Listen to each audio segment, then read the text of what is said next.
Okay, let's go. Okay, we're up and ready. Okay. Good afternoon, everybody. Richard Goldstein here from Canntab Therapeutics. I have with me our CEO, Larry Latowski, with us. What I thought I would do just to start is give you a little bit of a history so you really understand Canntab Therapeutics. Then Larry will give a couple of comments. Then we'll just go through the presentation relatively quickly because that you can all peruse on your own time. And then we'll take some questions and answers. And I'll start off by telling you that the infancy of Canntab came from a predecessor company, which is a generic pharmaceutical company. And I was a founder with that along with Jeff Renwick about 15 years ago. And we created two generic drugs for use. These are RX drugs distributed in the United States. And we formulated that for a very large company out of the US. We took that formulation and essentially licensed it to a new co called Canntab Therapeutics. And that license was to be able to use our proprietary methodology of creating a tablet, if you will, out of a very poorly soluble active ingredient, which in this case is either THC, CBD, resin, or a combination thereof. And so then Canntab started doing its own little R&D with our own money. We did a friends and family round back in, I believe, 2016 and raised about 1.4 million. We went public in April 2018 with a sub-receipt deal, which means that people subscribe for our shares at $1. And so for those of you who are on this call that might have been a shareholder at the very beginning, we are now, well, I guess, back to quote unquote your break-even point. And more importantly, we obviously see some great days ahead. We're not going to share with you today anything that is not already in the public domain. So anything that Larry or I say that today is already in the public domain. No sense in asking for guidance or anything like that. You're not getting this on the call. We do this as a way to have an opportunity to talk to our investor community and those that are thinking about investing in Canntab. So Larry, maybe if you would just take a couple minutes and talk about your history with me and what you're up to and why you're with Canntab. Sure. Thanks, Rich. So just very quickly, I met Rich about 3 years ago at a social event. And my previous history was I was the CEO of the largest network of drugstores in Canada, Rexall, and a number of banners. We were doing over $5 billion, 1,500 stores. And I had recently retired as the CEO of that company. And I was chief operating officer of the second largest distribution pharmacy company in Canada. And I was chairman of the largest e-commerce health and beauty aid supplements company in Canada called well.ca. And Rich tried to convince me to take an interest in Canntab. I wasn't that interested. I didn't really want to be involved in a startup. I had opportunities to be involved at the director level of some of the bigger companies. And I just wasn't sure where the market was going because the regulatory environment at that time, 3 years ago, was really unknown. Fast forward about 2 years ago, Rich called me again and he enticed me to come over and see the facility. And I did, and I was very impressed. And I was impressed by not only the facility, but I was impressed by the fact that they had a novel and unique product nobody else had. That way they could be a market maker. That way there would be price establishment where there was very high margin opportunities. And the company had no debt. And so the philosophy that Rich had in terms of running the company as the CFO matched up with my perspective, which was a very low cost operator and with no debt until such time as if you had debt that you could finance that with predictable revenue streams, ongoing revenue streams at very high margins. And so that's why I joined, and it's very exciting. I thought a year ago that this was a sleeping giant, and I think that even more today, as I've been involved in almost a year at the operational and executive and strategic level of being the CEO for the company. And the movement and the transition from being an R&D company to now being a fully commercially operating business. So that's the background. Okay, so why don't we, thank you, Larry. Why don't we go straight to the corporate presentation? And am I going to be moving these slides, or Darius, are you going to be doing that?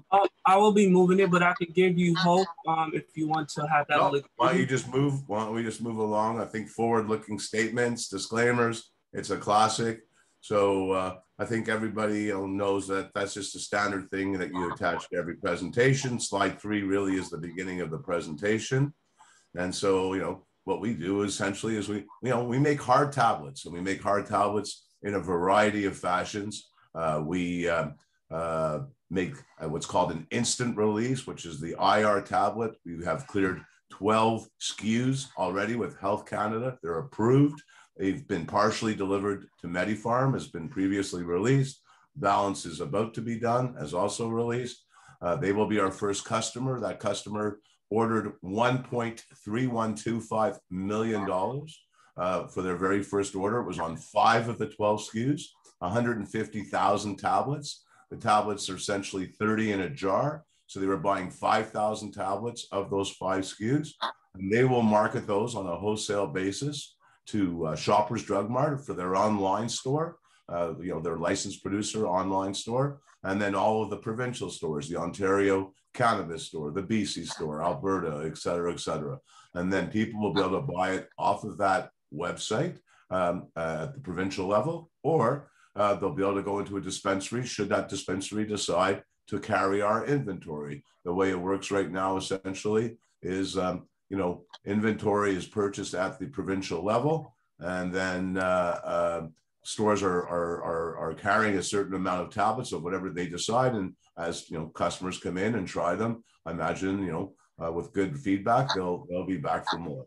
So now, just in terms of what's happening now, and I'm just going to look down a little bit at the screen here, and maybe even put on my glasses because I'm getting old. But we started production in Markham. We continue to produce in Markham right now. Those 12 tablets that I mentioned, if you flip the slide for a moment, please. So we did have that one US patent that was granted back in October this year. It says 8 more patents pending. Needless to say, one more slide to be added. I believe actually marketing department's done it. Just actually, if you go back for a second.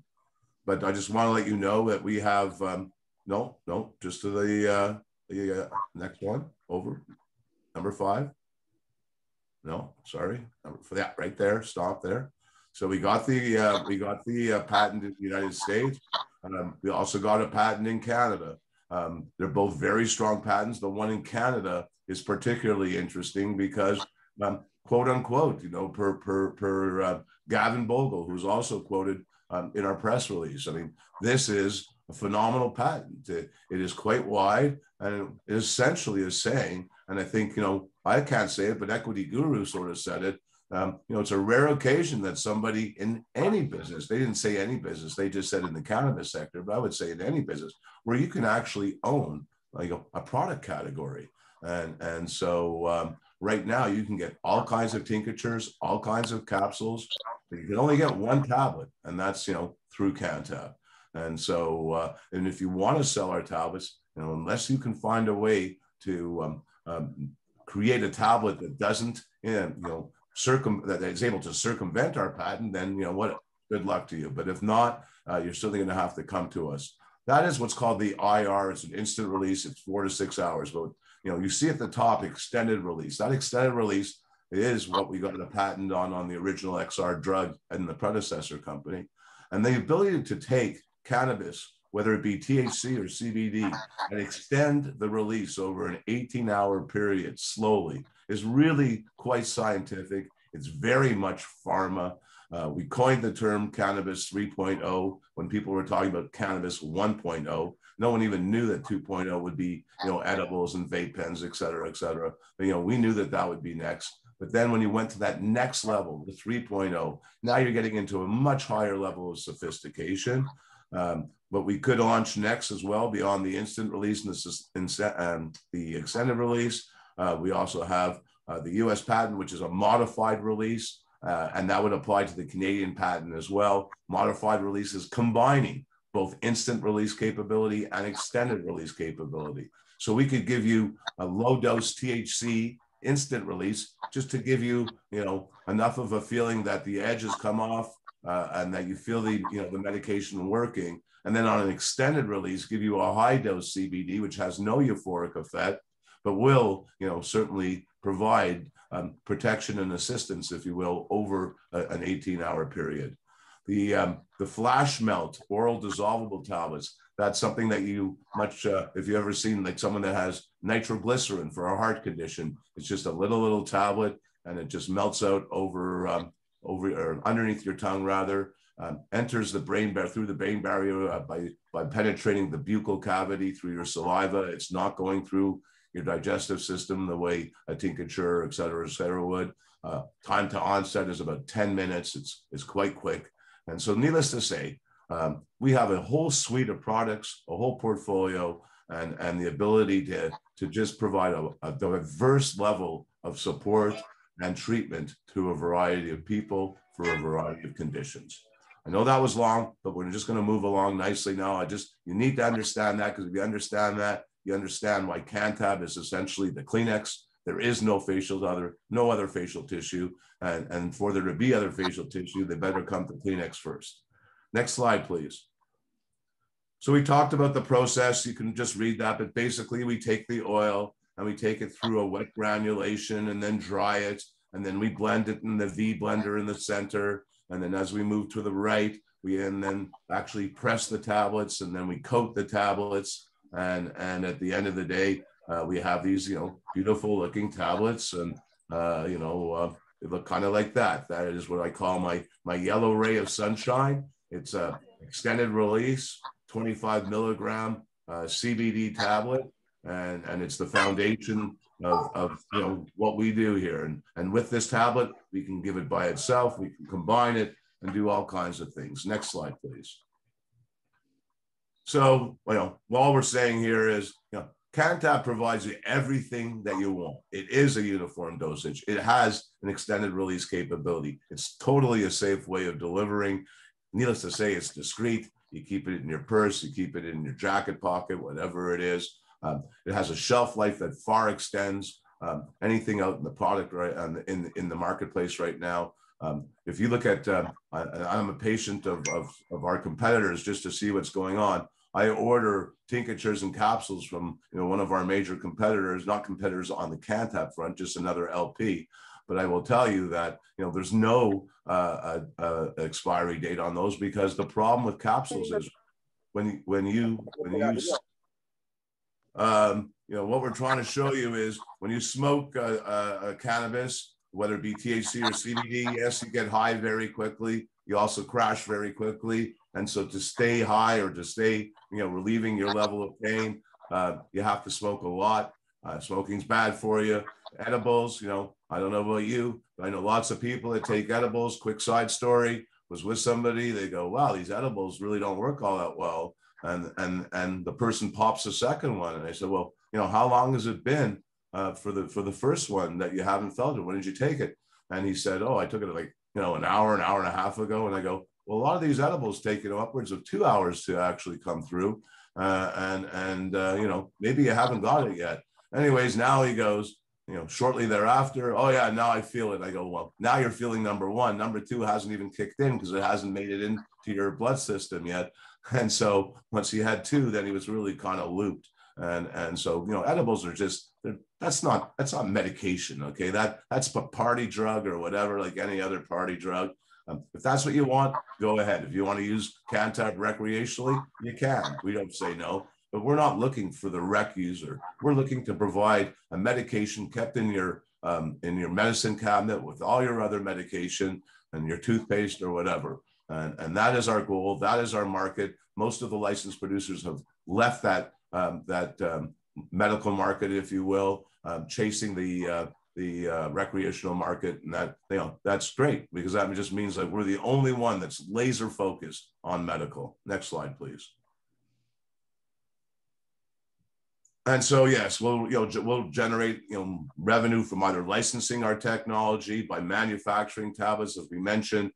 We are manufacturing and finishing that order off for MediPharm. We're also doing it for Canna Global, our Australian partner, who've ordered tablets, and those will be shipped as well. They were all produced together, and we'll also have an inventory for our own hard product sales. That will be on the launch of our website. Thank you, Health Canada. Unfortunately, even though we can sell these to you folks through provincial stores, we have to go through a whole rigmarole just to be able to sell it to people online. But that's what we want to do. That's where the lion's share of our revenue is likely going to be generated. And it's through that, you know, online purchase and pharmacy, if you will, and virtual clinic, that you'll be able to buy Canntab probably at a price cheaper than anywhere else you can, certainly cheaper than the retail stores, and, you know, certainly cheaper than the provincial store, because you're coming direct to the source, and, you know, middleman, middle person, middle woman isn't getting paid in that front. And so that should be in about the second quarter of this year, starting, you know, we hope in April, but let's say by May. Next slide, please. Won't spend a lot of time on the opioid crisis. Everybody understands how terrible it is. What I will tell you is, you know, we have Dr. Donald Garbuz. We've agreed to a trial and to use Canntab as a substitute, not an elimination, but a substitute for opioids use. He's a knee surgery and hip surgery specialist. He's going to be using Canntab side by each with oxycodone or whatever opioid he's scripting for people. It's an observation study, and we'll see how many people were able to get by just on Canntab or a combination of Canntab and the opioid, but not just having, you know, just the opiate. The problem with any clinical trial is, I can tell you, having spoken to several researchers just as late as last week, there are 6 studies funded in Ontario alone, and they are not able to go ahead with those studies because Health Canada has not signed off on a product at this point that can be used for a clinical trial. And so Canntab, hopefully, although it's working diligently on this, will eventually get the nod from Health Canada saying, yes, this can be used in a clinical trial. And then perhaps not only will we be tableting for Dr. Garbuz, we'll be tableting the various formulations for the other 6 that are looking to pursue their own studies. On the tablet economics, next slide.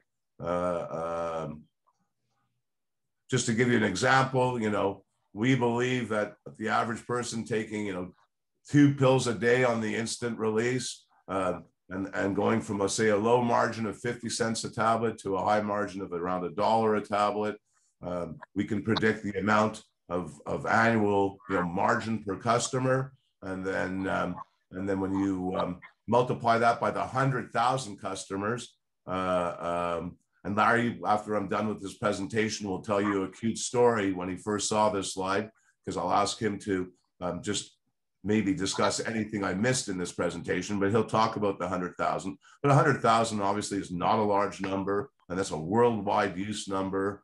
So at the end of the day, you know, we think we could generate somewhere in the neighborhood of around, on average, at our base case, over $50 million in operating gross margin, which means that after you take out the overhead, all the costs of the pills, all the overhead of making those pills, all the labor associated with making those pills is covered, and the margin from that is $55 million. Our corporate overheads now run, you know, somewhere in the neighborhood of, call it, you know, $2.5 million. Let's say we go to 3, 3.5, go nuts. Let's go to 5. And we got $5 million of overhead a year. As Larry said, low cost, that's where we're from. And so with $5 million of overhead, you have EBITDA, earnings before interest, taxes, and depreciation and amortization of, you know, somewhere in the neighborhood of $50 million. Well, I don't know about you folks. I'm not a CFA or anything like that, but I know anybody that can generate EBITDA of $50 million in a high growth business is certainly going to get one hell of a valuation certainly a lot higher than $35 million that we currently have as our own market cap.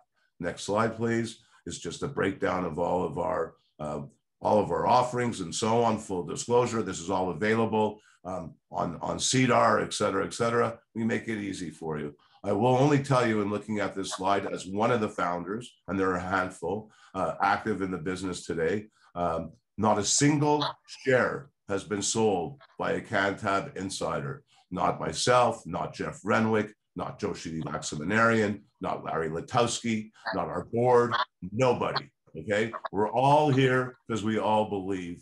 And I think you're here, at least some of you, and Justin in particular, who I'll give a shout out, and Darius, of course, but Justin, who first discovered us and probably is the only gentleman I know that has a hard share certificate, because those don't exist anymore. But that's another side story that I'm sure he can share with you another day. Looking forward to the future. The next slide, please.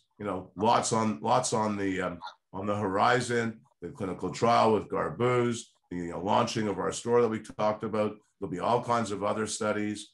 We have the ability, we know anecdotally, to treat a variety of conditions, including sleep, pain, arthritis, even IBS, irritable bowel syndrome, is something that we have experienced, just anecdotally from people getting great relief using CBD with IBS.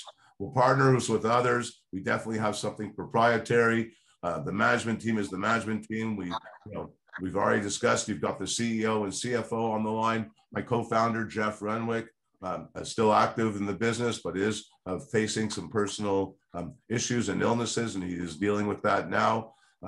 Everything that we need from Jeff is in-house now. We have a good crew of people. We're about 20 full-time employees, and we're just looking forward to 2021. The balance of this year should be an absolute breakout year for us, and I would think 2022 could be just absolutely stellar.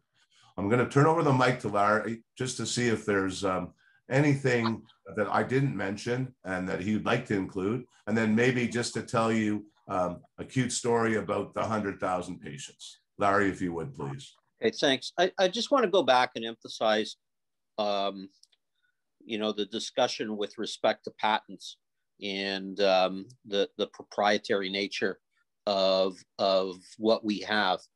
That intellectual property really hasn't reflected in our evaluation. And my history of dealing with the largest generic companies in Canada, the largest pharmaceutical companies in Canada, ultimately when we start commercializing our production in a much bigger way and our revenues start to grow, coincidentally with that, the intellectual asset, the property asset that we have, will start to become a valued aspect of the company, and that certainly becomes a much bigger value when you're looking at an exit strategy. And I don't want to underestimate that, because as Rich said, the experts have said that we really have something that's defensible and that's very unique. And the reality is it takes, because of the regulatory environment, a long time to replicate, even if somebody wanted to attempt to do that. So I just want to emphasize that. The story that with respect to the 100,000 customers, that slide of generating on a base case of about $55 million of gross margin. When Rich showed that to me, I kind of suggested that my experience in the 1,500 drugstores that I ran, we had about 150 clinics, methadone clinics, that we had daily patients, visits from patients who came on board because of their need to have methadone to fight whatever addictive issue they had. And I said, my gosh, I said, 100,000 patients. I had that in one store, in one corner of a city block of downtown Toronto. So when I look at what the potential is of is 100,000 patients to put up a slide. I could put up 1 million patients if I want globally. And the numbers are silly, but what's really believable? So 100,000 patients it's like a postal code. And for a city that has, we have 40 million people in this country, and downtown, several million people. So, and I don't have to tell you, you read all the market research and read all the market trends of how cannabis is increasing in terms of usage.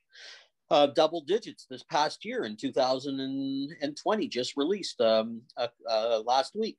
And both recreational and now the legitimate market is taken over the illegal market. So I think that for us going into the medicinal and really focused on the medicinal perspective gives us a real unique positioning, niche positioning with a unique product, market making and margin opportunities, and a potential population that on a limited use just creates massive profit that's with low costs that becomes accretive to the bottom line. So as an investment, as Rich said, there's no way that that at this phase are we going to exit or sell shares. We're in this for the long haul because the value over the next several years will just be substantial as we grow 100,000 and 200,000. And that's why I say it's a sleeping giant. I don't know, this could be the story of the next 5 years, of the next 3 years. And so as an investor and supporter, all the right elements are there with Canntab. Awesome. So Darius, I think that's sort of like the formal piece. Perhaps you might moderate a Q&A. I have no clue. I'm just looking at your screen, so I have no clue how many people we have on this call. So right now we have about 31 people. I think I could start asking the first questions, and then if anybody has any questions, just raise your hand and I will allow you to speak. So we all know that, with Canntab is dedicated to the research and development of oral dosage formulation of cannabis. Would you guys be able to go a little bit into the medical cannabis in pill form, right? I know you guys spoke about it a little bit. Just tell us why is that very, why is like, it's going to change how people actually take medicine within the future, especially within the cannabis industry. Larry, you or I? Well, let me take a perspective of first and suggest to you, and Rich, you can add, but very simply, there's a whole spectrum of cannabis users and demographics.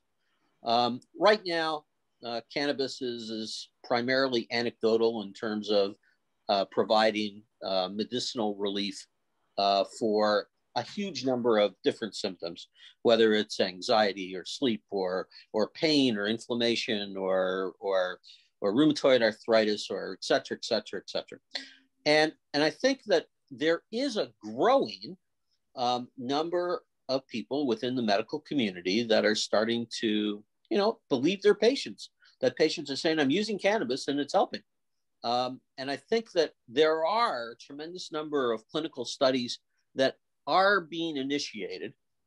And I think that as those become released, I think that there will be a greater focus and a greater number of members of the medical community that are going to support cannabis. Now, if our primary customer and our focus is somebody who is a middle-aged lady who's looking after her household and looking after her parents, and those older parents aren't going to go and smoke a joint, and they're not going to eat a gummy. Maybe they might eat a gummy, but if they were given an opportunity to have a absolutely exact dose, pharmacy grade, governed by the tight restrictions and controls of Health Canada, and they were given that opportunity, and the doctors were supported with medical evidence and clinical study support, which we are undertaking, with medical consult and guidance, then I think that that elderly population is very comfortable in taking a pill like the other 12 pills that they're taking every day. And so here is something that we're trying to suggest, that we want to be exactly considered the same as all the other medications that somebody takes, and in an exact dosage. There's no deviation, and there's predictability. And I can tell you that anecdotally, we have a number of people who are using our product right now who will swear to the efficacy of the product. So that's kind of where we're at. If you want to add to that, Rich. Yeah, just you actually touched on it, but I just want to add a little bit. We are moving forward with a very large, at least for Canntab's perspective, a very large social media education and knowledge campaign about Canntab, and our branding company outside that we've used called Blade has developed a multi-pronged strategy to go ahead. But at the end of the day, and Larry kind of referenced it, but I want you guys to really understand, our model customer, who we are directing the lion's share of our advertising on social media, et cetera, is a middle-aged woman, likely somewhere in her 50s, adult children, and parents still alive, and in-laws still alive. And she's making the household decisions. She's deciding, what she gets, typically what her husband gets, and this is not meant to be sexist in any way. I grew up in a very feminist household, okay? Just telling you what the branding people are saying.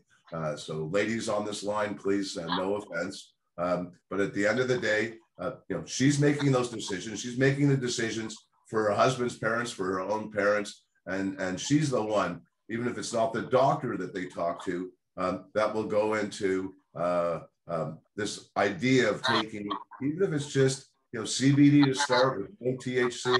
But I can tell you again, anecdotally, we were dealing with somebody that had terminal cancer and were dying, and they knew they were dying, and they were very uncomfortable, and they would never take cannabis. And their grown children, also in their late 40s or whatever, 2 sons, said, look, we have an investment in this company. Maybe you should try it, Dad. And he did. And, he even ate some stuff for the first time. I mean, they were so pleased that he had some relief.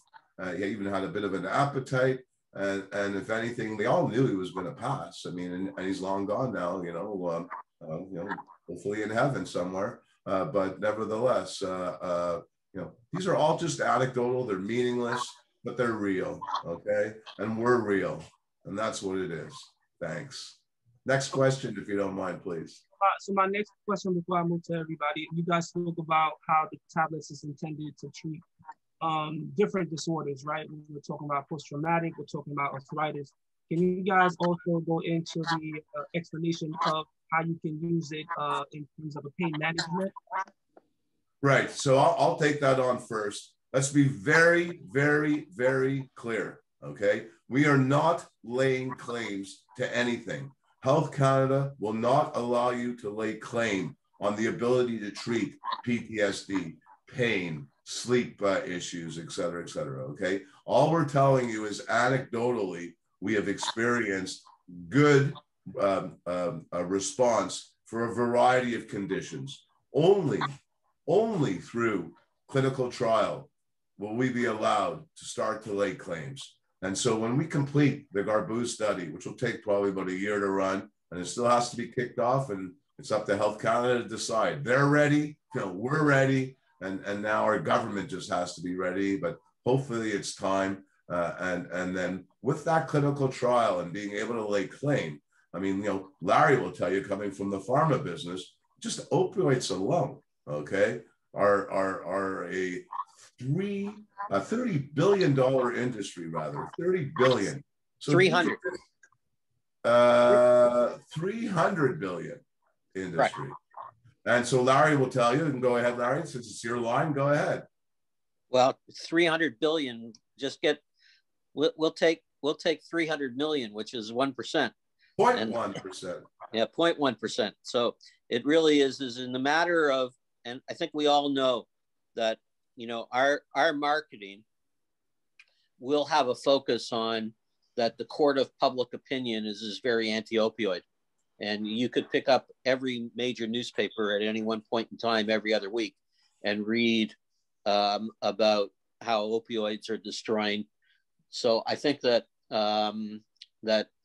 this is an alternative. And once we are able to make that claim, and even anecdotally and with the support of clinical studies from Dr. Garbuch and others, this is a real opportunity for us to in the smallest penetration into that market is a huge number that turns into major profits and earnings per share.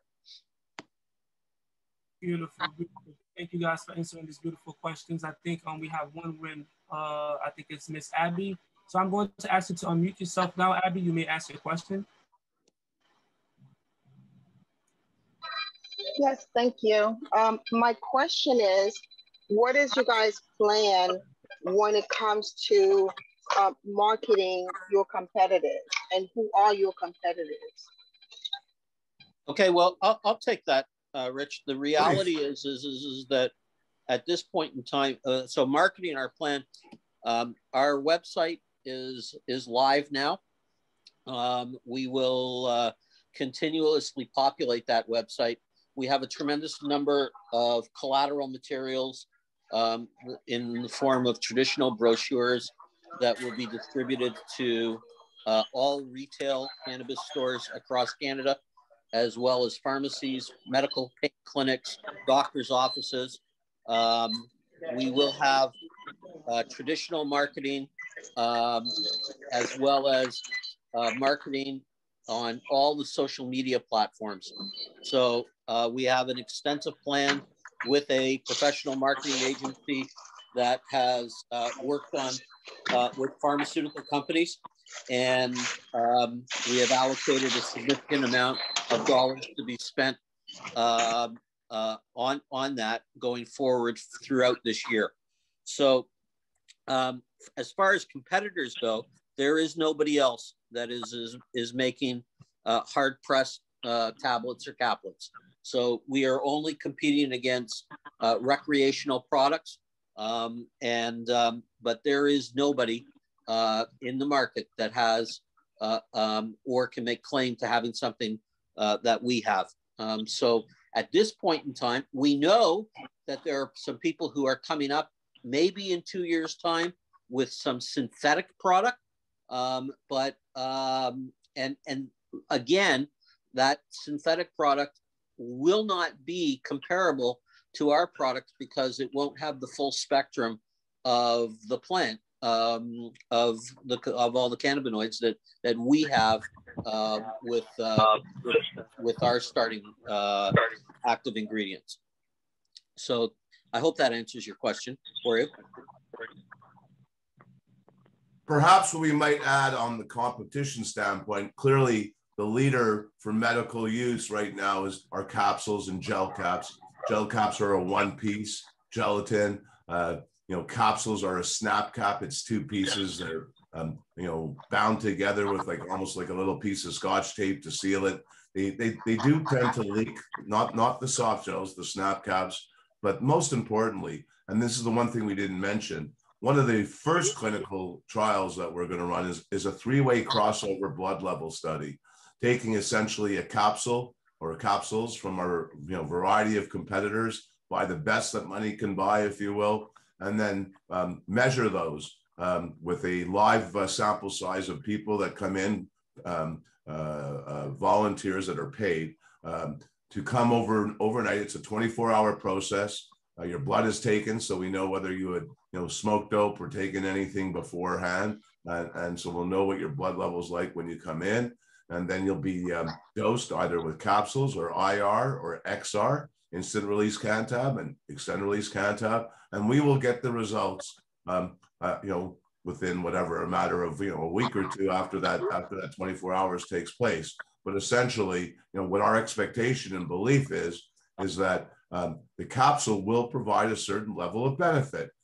What they can't do is get as much active ingredient, whether it be the THC or the CBD. They can't get as much into the bloodstream. And that is where, CANTAB really has an advantage with its tablets. We believe that the IR will provide greater, what we call bioavailability, okay, that it will be more available in the bloodstream, and therefore, getting more drug, if you will, into the bloodstream is what's going to help you.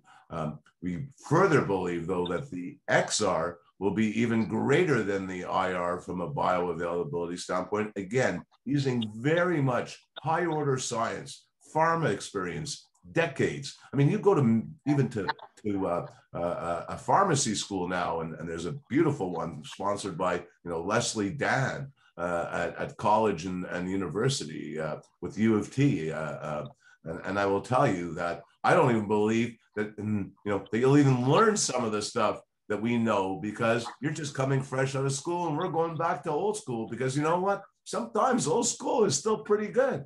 And so very important to understand that there really is no competitor, and even a capsule at the end of the day with no shelf life, with less bioavailability, all ultimately demonstrated clinically, then it'll be a very clear choice that CANTAB is truthfully the best medical solution available. Thank you guys for this information. Great answer to that question. I think next on the list we have Nathaniel Colts. You could unmute yourself and ask the question. Hi, guys. I have a three-part question. How would your business be affected if, like, Pfizer or Johnson & Johnson entered the arena? And if they entered the arena, do you guys have an extra strategy? As in, would you guys sell to a bigger company, or are you guys gonna see it through all the way? And then my other question, I guess I'll let you guys answer that one first. Sorry. So I'll answer that because I've dealt with all of these major companies at this point in time.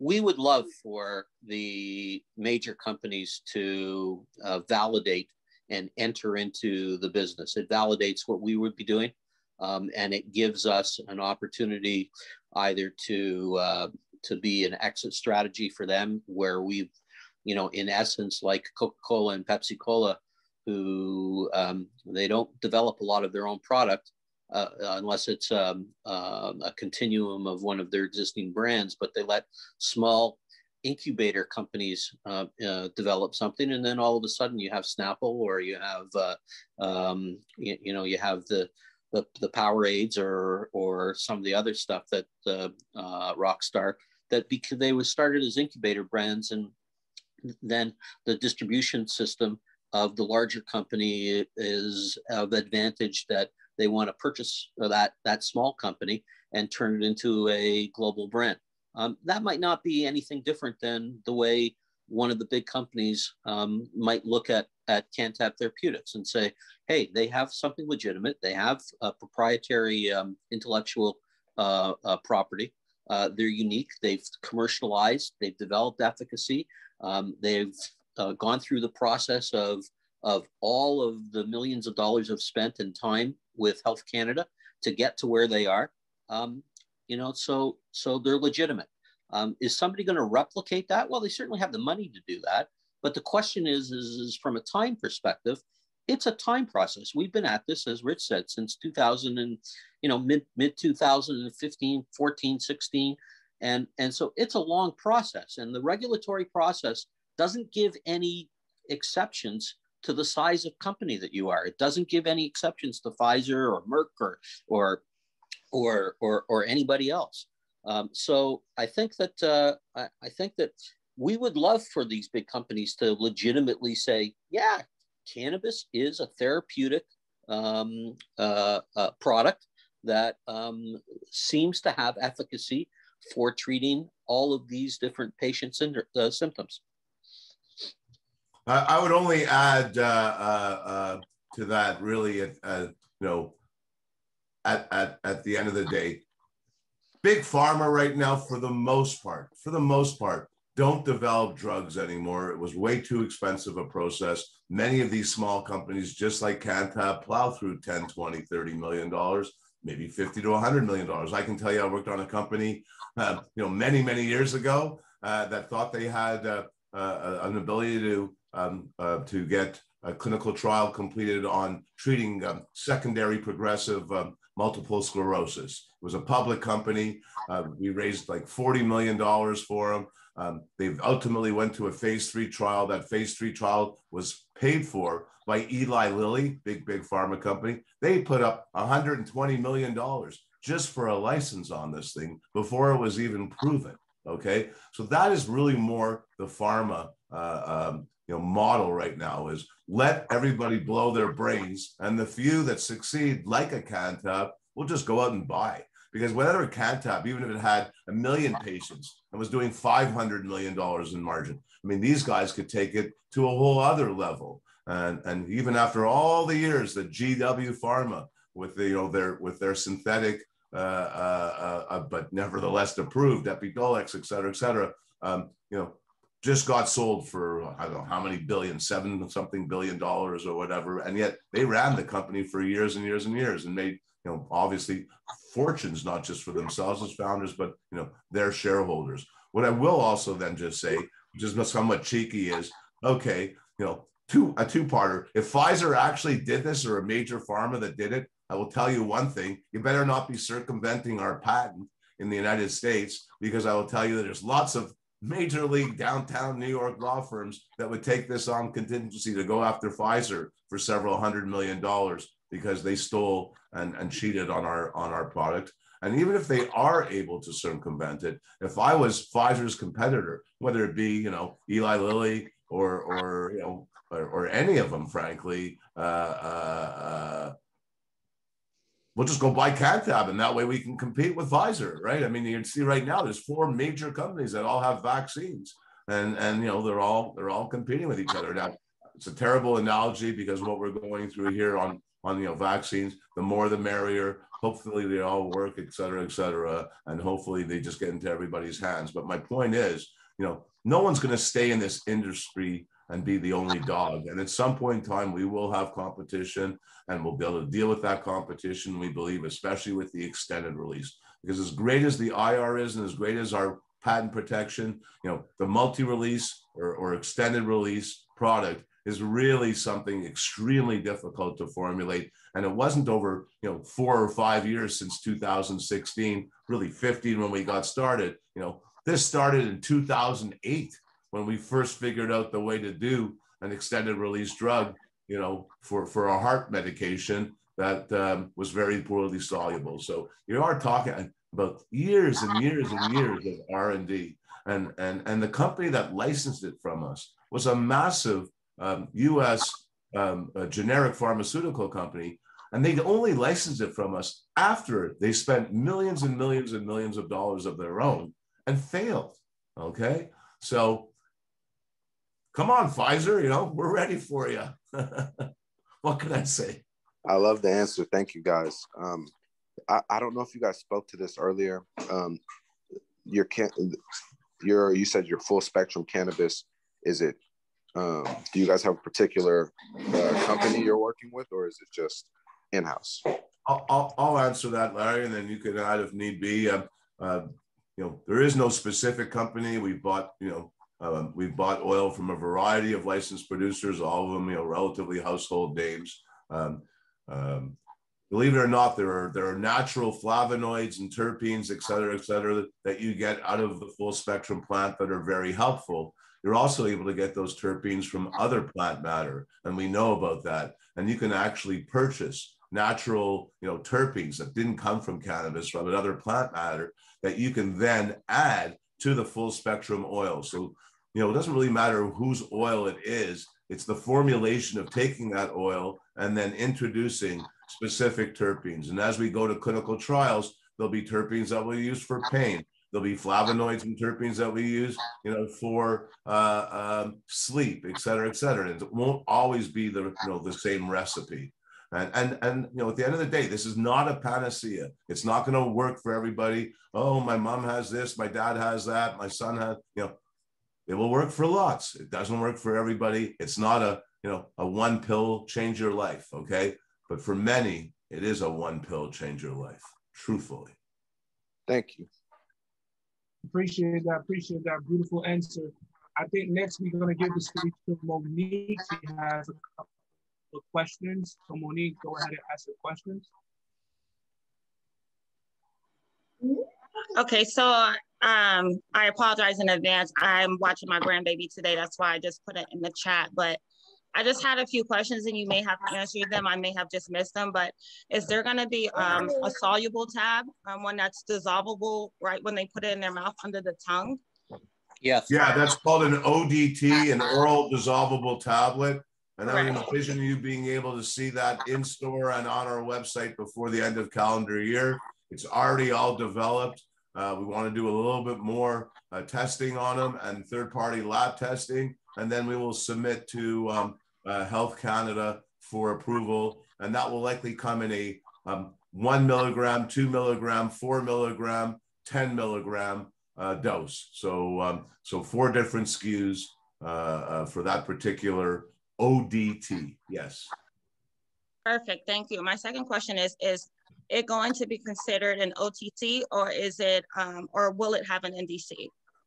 So there is no over-the-counter drug. You can't buy Canntab product anywhere in the pharmaceutical chain that Larry oversaw at Rexall. Lord knows that we want that to change over time, because it's nuts just to have to be on their website. There's no reason why we shouldn't be next door to the ibuprofen or the Tylenol or the sleep easy aids, et cetera, et cetera. And those days will come. But to answer your question today, you got to be able to either buy it at a licensed store, or ideally come onto Canntab's website, www.canntab.ca, and you won't be able to purchase them yet, but I can absolutely guarantee you nothing is more important for us than getting this up on our website. I will tell you, and I don't think I'm disclosing anything that isn't necessarily known if you're really in the industry, the lion's share of all these licensed producers, whomever they are, Canopy, Tilray, Afria, Aurora, no matter who, most of their clinical patients are coming from clinics and third-party referrals. And so it's not that they're so, getting so much recruitment on their own. They're essentially paying people to recruit for them. And so we'll obviously use that same strategy and pay people. But the moment that you don't have to pay people, the moment I can reach this viewing audience today who won't go to a clinic and who will get their medical script. And if they don't want to go to their own doctor for a medical script, they'll come onto our virtual clinic, hit a button, talk to a customer service advisor, and ultimately book a Zoom call or private one-on-one meeting with a nurse practitioner and or a doctor, both working part-time for Canntab at various hours, to then treat your symptoms and conditions and determine an appropriate prescription for you, if in fact that is appropriate, and then you'll be able to deal direct, and you'll get the best price ever, and that's going to be the way to go. And I think we'll be the largest e-commerce platform of any licensed producer, in this country to start, and hopefully beyond. Perfect, thank you. I totally agree with you. I've actually been in pharmacy for 15 years, and I'm a pharmacy compounder. So, God bless you. That's a hard work. My dad was a pharmacist. Larry's dad was a pharmacist. Yeah, it's a tough world out there. Yeah. Compounding is a special skill. Right. So my next question is coming from that type of error. If it's only going to be available online, like, not in a pharmacy, then I'm assuming that there would not be an injectable form type made from it, right? Not right now. Well, I won't comment on an injectable, Larry. If you want to take that, go ahead. But yeah, no, it's not on our priority list right now. Okay. Could it be something down the road? It might be, but it's not at this point in time. Can I give you a little secret though? Sure, you can. If you want to hand out a coupon, or the owner, if you own the pharmacy, wants to hand out a coupon to anyone asking, should they become a patient of Canntab, that pharmacy or pharmacy chain would receive compensation for that referral, not just on a one-time basis, but every time that patient referred. And that is legitimate. It's the old pharma school. You can't do it anymore because of provincial coverage on pharmaceuticals. But there is nothing stopping us. There's nothing illegal with us paying a referral network. It could be a pharmacy. It could be a massage therapist. It could be, any kind of naturopath. Anyone that isn't necessarily an outright doctor that can script can refer and then get paid for it, and their customer get benefit through an introductory discount. Oh, I like that. It's almost like being a pharmaceutical rep without being a pharmaceutical rep. Well, Larry will tell you what you get paid for a script right now. Where are you based, in Ontario? No, Las Vegas.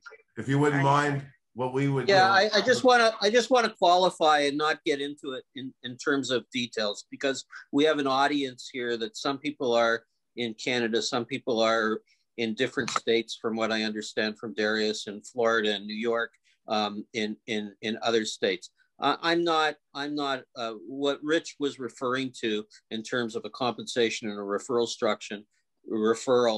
network is definitely an authorized platform and mechanism in all Canadian provinces. I'm not 100% clear on the regulatory and the referral rules and guidelines in each of the states. If there is allowable referrals that can be paid, then we will provide that. And as you said, it's like being a rep for us, because I think that, listen, as Rich said, his father, my father, we're pharmacists. I grew up in the pharmacy retail industry. It's as trusted a profession as any profession. People come for counseling and people trust you.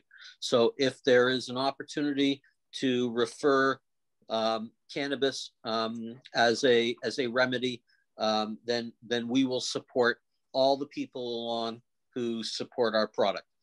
There was an interesting question that came up, and I saw it go down I guess it was a question that came up on the chat, are we effective for cancer therapy? And I'll only tell you an anecdotal story of, we believe we're effective for pain and inflammation. My best friend's wife has had 15 different surgeries for cancer over the past 6 years. And we provided her with 90 tablets about 6 months ago of 25 milligrams. She was taking oil and tinctures, and she was getting them from Tel Aviv. And she had tried things all over the world. And she immediately said that our product was effective for her. We ran out and she had to substitute other product. And we got back into it about 45 days ago for her.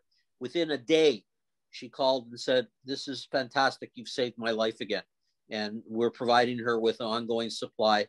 And she has significantly reduced inflammation and reduced pain and is a much happier person. And if we can have that impact on people's lives anecdotally, and we're creating within our marketing platforms, we're creating patient advisory groups, patient chat rooms, industry advisory groups, influencers who for all sorts of symptoms have used cannabis, and I'm sure they're going to latch on to our product. So if we have to go the marketing route to support anecdotal evidence until such time as there's scientific evidence, we're ready, and we're going to have our guns blazing for that. I'm very excited about all the supporting people that have tried and want to support us. Can I say now, because it is just after 1 o'clock and you guys have been very generous with your time. Larry and I actually do have to go to another appointment, and he's at his home, I'm at my home. We both have to leave here. It's going to take some time. But I see that there's still some people with their hands up and all that. It's very simple. If you got that presentation, Larry's contact information is there. Mine is as well. But essentially, it's Larry@canntab.ca, Richard@canntab.ca. If you have been waiting patiently to ask a question, I do apologize, but I know me and Larry, we could sit here and shoot the breeze with you guys all afternoon, but time won't permit it. And I'm sure you guys have busy days as well ahead of you, notwithstanding that it's a Saturday. So I want to just thank Justin and more so Darius for setting this up in the Zoom call. Something we've never really done. I did a small one with Justin and Darius, but nothing as formal as this. And I just want to thank you guys. This is something that we can absolutely do again. And maybe it's a platform that, we'll continue to do a Saturday fireside Q&A chat every, a month or a couple of months or something like that. All I will tell you is you can look forward to lots of good things happening, and then go ahead. That would be great. Thank you for your time, gentlemen. If you guys don't mind, I think Justin had one question to ask. It will literally take about 1 or 2 minutes. Absolutely. Justin is deserving of that. Yeah. Go ahead, Justin. My question won't take long. Can you guys hear me? Yeah. I see it. Yeah. I know because of COVID, you guys had to end your supply and distribution agreement with Exactus. It's no one's fault. I mean, but do you have any plans to either get back with them or find other ways into the states where it's legal? Larry, go ahead. So, yeah, Exactus, we terminated the agreement. The reality is that the COVID created a timing issue.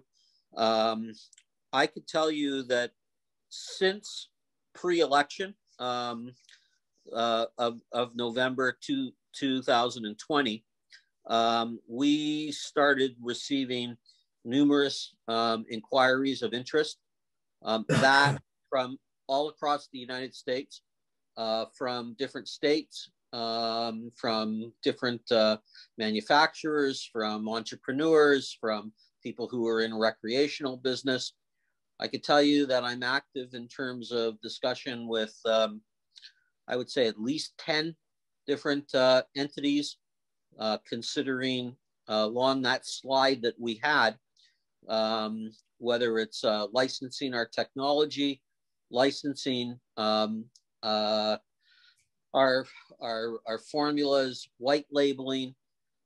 There are some loopholes in Canadian legislation whereby we could sell to certain entities, and those entities can actually export to similar entities in the United States.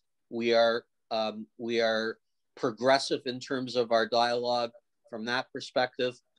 We see the United States as the biggest market, obviously, in the world, and we intend to pursue that within the guidelines and within the timeframes of all the legislative changes and laws that we have to abide by. But it's very significant on our radar screen. All righty. Does that answer your question, Justin? Yeah, I was just turning my mic back on. Thank you. Okay. All right, guys. Justin, again, thank you so much. Have a happy Saturday, everybody. Look forward to chatting again. And thank you. Have a good day. Go Canntab. Thank you. Thank you, gentlemen. It's a pleasure talking to you guys. Have a good day. Thank you, Darius.